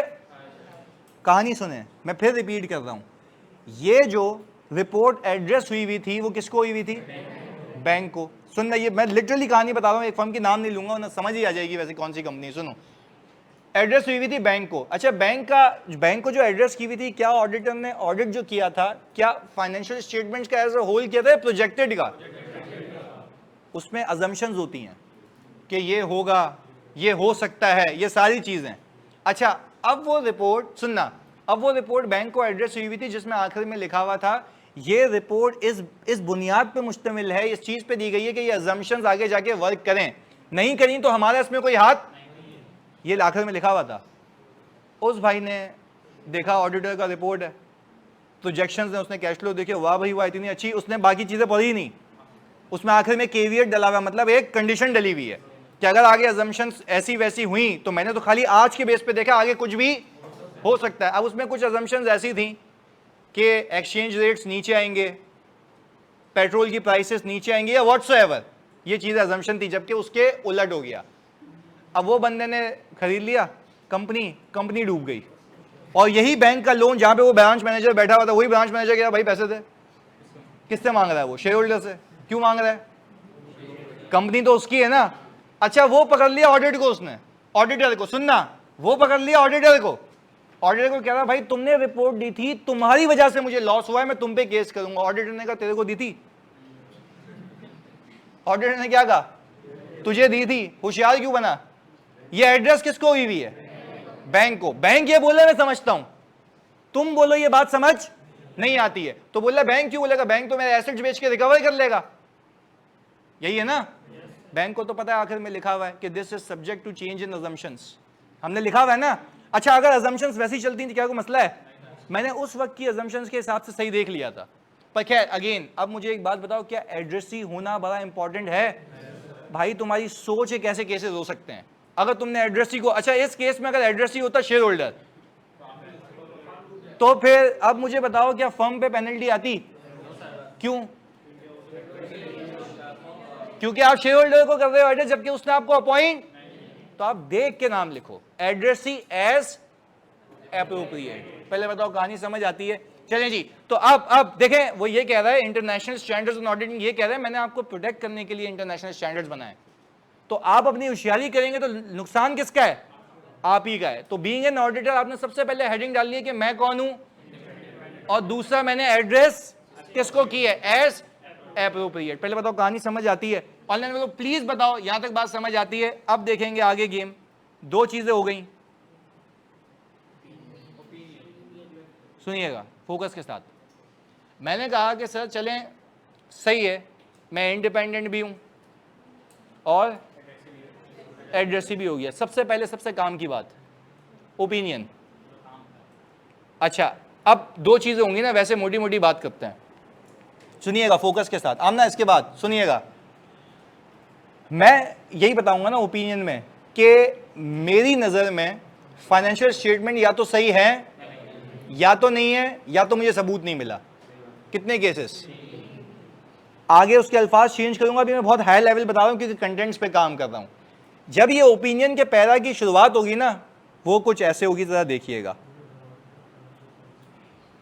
ये शुरुआत यहां से होगी इस पैरा की कि हम बताएंगे कि हमने ऑडिट किए थे इस कंपनी के।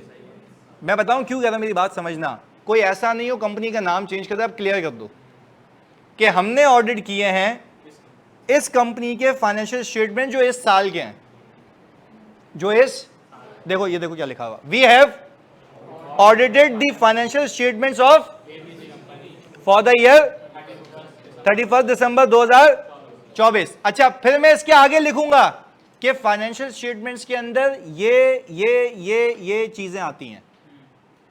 क्या क्या? Balance sheet, PNL, changes in equity, cash flow और नोट्स। इसके आगे मैंने कुछ भी नहीं किया, बहुत ही कंसाइज स्कोप है मेरा। अच्छा, जबकि कंसाइज तो नहीं, इतनी मेहनत करते हैं। अच्छा मुझे बताओ, फाइनेंशियल स्टेटमेंट्स में फाइनेंशियल पोजीशन पे कितने भी रिस्क हैं तुम्हें पता थे? तुमने ऑडिट किया है, उसके बाद तुम लिख रहे हो कि मैंने ऑडिट किए हैं फाइनेंशियल स्टेटमेंट इस साल के। तुम साल की हद तक महदूद क्यों हो?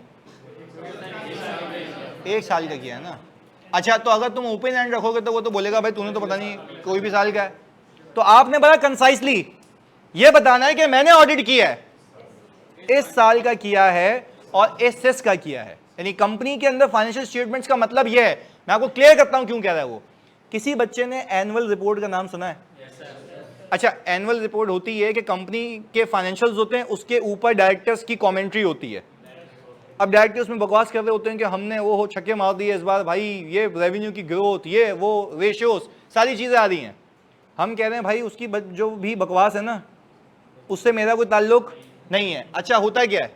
होता यह है कि शेयर होल्डर ने पर्चा घुमाया, वो कह रहा वाह यार डायरेक्टर तो कैसे अच्छे लोग हैं यार, क्या क्या काम किए हैं। तो लोग फाइनेंशियल से आते आते पहले ही वहीं गायब, खत्म। तो हम कह रहे हैं भाई वो तुम्हारी विश है कि पढ़ो यार। मैंने ओपिनियन उस पर नहीं दिया, मैंने ओपिनियन किस पे दिया? फॉर एग्जाम्पल, एक बंदा उस कंपनी में इन्वेस्ट कर ले डायरेक्टर्स के व्यू को देख के, तो जिम्मेदार कौन होगा फिर? हम हो गए। भाई डायरेक्टर होना चाहिए ना। मैंने अपने आप को पाक साफ कर दिया ये कह के कि मेरे फाइनेंशियल स्टेटमेंट्स में कितनी चीजें आ रही हैं? 5। और पता है होता क्या है, ये मैं इसलिए क्लैरिफाई कर रहा हूं ताकि कल को कोई केस हो तो मुझ पे बल्ली ना है। क्योंकि होता ये है कि लॉ की रिक्वायरमेंट है कि आपने डायरेक्टर्स रिपोर्ट फाइनेंशियल्स के साथ पब्लिश करनी है। ये किसकी रिक्वायरमेंट है? कंपनीज एक्ट की रिक्वायरमेंट है कि भाई आपने डायरेक्टर्स रिपोर्ट को पब्लिश करना है किसके साथ, तो इसमें डिफरेंशिएट कैसे करूं? यहां से देखो, पहले डायरेक्टर्स रिपोर्ट के पन्ने लगे हुए होंगे, उसके बाद फाइनेंशियल शुरू हो जाएंगे। तो जब फाइनेंशियल शुरू हो जाएंगे तो मैं कैसे बताऊं कि मैंने किसको ऑडिट किया, डायरेक्टर्स रिपोर्ट को या एफएस को? एफएस को। तो to make it very clear मैंने बता दिया मैंने फाइनेंशियल स्टेटमेंट का ऑडिट किया है, इस साल का किया, उसके अंदर ये चीजें आती हैं। अब आगे सुनिएगा, हमने कहा कि जब मैंने फाइनेंशियल्स का ऑडिट किया है, इनका किया है, और देखो मैंने क्या लिखा, टाइप्स, मैंने क्या कहा, अनमॉडिफाइड ओपिनियन। देखो शुरुआत कहां से होगी, मैंने ऑडिट किया, इस साल का किया, फाइनेंशियल्स का किया, फाइनेंशियल्स में ये आता है, और फिर एक अल्फाज लिखा मेरे ओपिनियन में, इन आर ओपिनियन, फर्म कह रही है ना, in financial statement present true and fair view.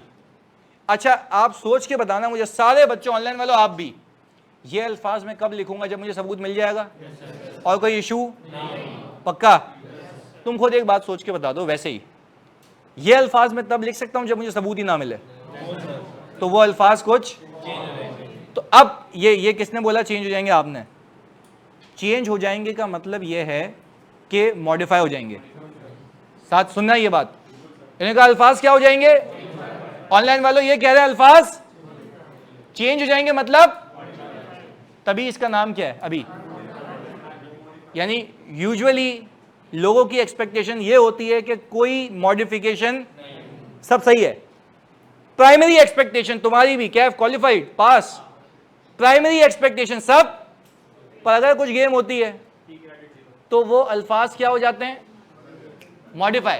अंग्रेजी में बोले यार वो अल्फाज क्या हो जाते हैं? तो अभी प्राइमरीली जब भी कोई ऑडिटर रिपोर्ट देता है और जो बेसिक अल्फाज बनाए गए, उस बेसिक अल्फाज को, सही अल्फाजों को हम कहते हैं अनमॉडिफाइड। उस बेसिक अल्फाज को क्या कहते हैं? अनमॉडिफाइड। तो अगर आपसे मैं पूछूं, सब बताना एक साथ, कि अगर मेरे फाइनेंशियल्स में कोई गलती है तो मेरी ऑडिट रिपोर्ट सेम रहेगी या ओपिनियन मॉडिफाई? वेरी गुड यार।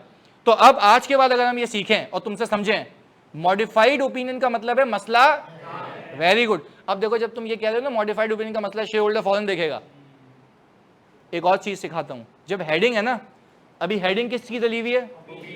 मैं आपको एक बात सिखाता हूं, जब ओपिनियन मॉडिफाई होगा ना, हेडिंग हो जाएगी मॉडिफाइड ओपिनियन।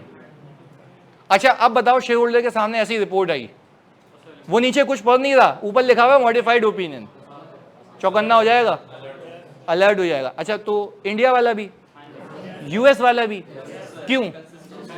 कंसिस्टेंसी। ये बात समझ आ रही है? तो अगेन अब मैं आपसे बोलूं कि ओपिनियन का पैरा है, और ओपिनियन के पैरा में मैंने लिखना क्या है? हमने ऑडिट किया था, फाइनेंशियल्स का ऑडिट किया था, इस साल का ऑडिट किया था, इस फाइनेंशियल्स में कितनी चीजें आ रही हैं? 5। और हमारे ओपिनियन में फाइनेंशियल स्टेटमेंट्स दे रहे हैं ट्रू एंड, कौन सा opinion? Modified, unmodified? Unmodified. Very good यार जी।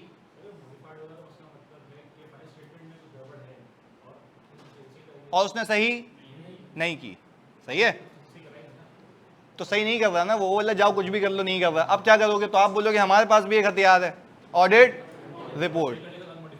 अच्छा चलो मुझे बताओ अगर उसने सही कर लिया, अच्छा तो आप शेयर होल्डर को ये सुनना, आप शेयर होल्डर को ये बोलोगे मैंने गलती पकड़ी थी, उसको मैंने बोला सही कर ले, और उसने सही कर ली, तो अनमॉडिफाइड या सीधा अनमॉडिफाइड? वो जगह लंबी क्यों कर रहा है भाई? मतलब सही कर लिया ना, तो मतलब सही कर लिया, ये बता दे भाई, सिंपल। तेरे को अपॉइंट किया, लंबी कर रहा है बिला वजह, आप शेयर होल्डर बैठे हो, मैं आपको गले लगा के, आपको पता है इतने गलत लोग हैं, इतना तंग किया, आखिर में जाके सही चीजें की हैं, वो लेकर सही कर ली ना भाई, रिपोर्ट में लिख दे। सही है, बात समझ आ रही है? अच्छा अब मुझे एक बात बताओ प्लीज फोकस के साथ, ये कब होगा? मैं एक सिंपल रखें, या तो गलती सही नहीं हो, या तो एविडेंस ही देख लेते हैं, या तो मिस स्टेटमेंट या तो एविडेंस। एक व्यू आया? पक्की बात है। चलो एक एक करके मुझे बताओ, फिर हम क्लोज करेंगे। पहला, सबसे पहले हेडिंग इंडिपेंडेंट, दूसरा, अच्छा चलें अब बात समझिएगा, हमने कहा दूसरा है एड्रेसी एस, फिर ओपिनियन। अच्छा ओपिनियन आखिर में बताओ ना रिपोर्ट के, सबसे पहले काम की चीज, पहले काम की चीज कि भाई ये मुद्दा है, ये ओपिनियन है। अच्छा ओपिनियन की हेडिंग मॉडिफाइड में बदल सकती है? कब? जब मेरे स्टेटमेंट हो या स्कोप लिमिटेड और वो सही ना कर रहा हो। चलो हमने शुरुआत यहां से करी है, हमने ऑडिट किया था, यानी इसको अंग्रेजी में अब आपको सीखना पड़ेगा, मैं सिखाता रहूंगा। We have audited the financial statements of ABC company for the year ended 31 December 2024 which comprises balance sheet, PNL, changes in equity, cash flow and notes to the financial. In our opinion the financial statements give true and fair view. ऐसे याद होना चाहिए, सही है जी। अच्छा, ये सवाल तो अच्छा पूछा भाई। इन्होंने बोला कि सर आप ओपिनियन तो मॉडिफाई कर देंगे। सवाल सुनिएगा ऑनलाइन वालों प्लीज, सारे बच्चों तुमसे बोल रहा हूं। इन्होंने बोला कि सर आपने मॉडिफाई तो कर दिया, पर अच्छा अगर मॉडिफाई करूंगा तो ये लिखूंगा ना financial statements do not give, पर ये बोल रहा है वजह क्या है। एक मिनट रुकिएगा, एक मिनट, क्लियर है? ये कल करेंगे। अच्छा अब मुझे बताओ क्या बात समझ आ रही है? अगर कोई मॉडिफिकेशन है तो उसकी वजह, अच्छा अगर मेरा ओपिनियन सही है तो उसकी वजह भी यही है, तो वो कल देखते हैं। क्लियर है जी? जानी नहीं तो पब्लिश नहीं करेगा तो SECP आ जाएगा, SECP आ जाएगा ना, और शेयर होल्डर वैसे ही पकड़ लेगा। क्या ये सारी बातों के जवाबात अगली सारी क्लासों में मिल जाएंगे, सही है? याद रखना, मैं खुद जवाब दूंगा, सही है? कल नहीं ले रहा, कल नहीं ले रहा।